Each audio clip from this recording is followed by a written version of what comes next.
Do you have any idea why they are bringing those guys down with us, Mirren?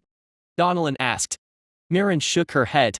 She was also puzzled as to why the ragged group of a dozen prisoners, each of them sentenced to death, were being escorted into the dungeon by a squad of senior legionaries.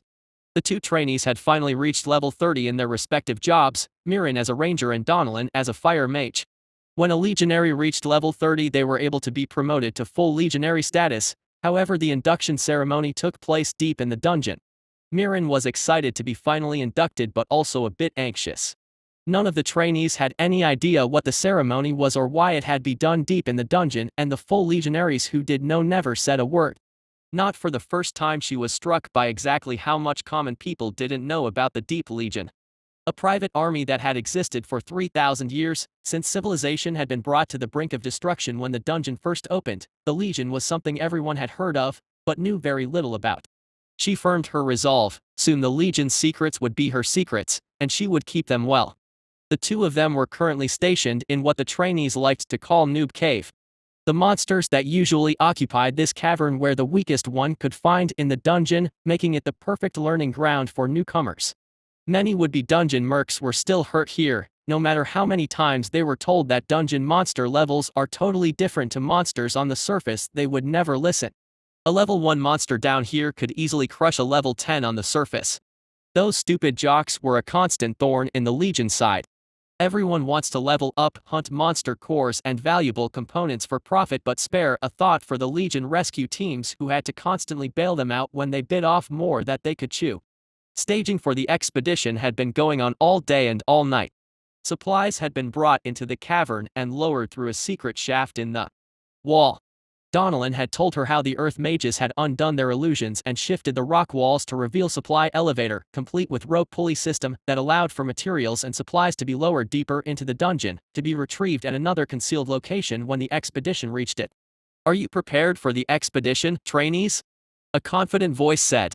Recognizing the sound of Tribune Aurelia, Donalyn and Mirren immediately snapped to attention.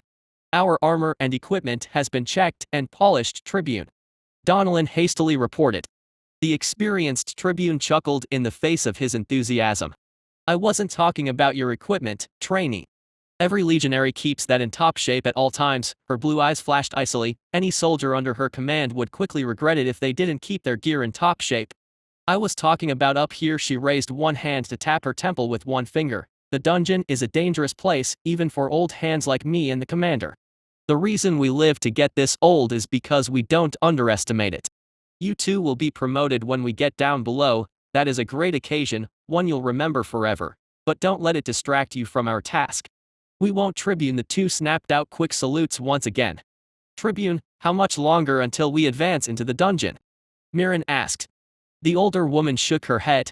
Eager to get started, are you? I don't blame you, I was young once too. Shouldn't be more than a few hours, then we'll start sweeping the upper area clean before we set up the forward camp in the forest expanse.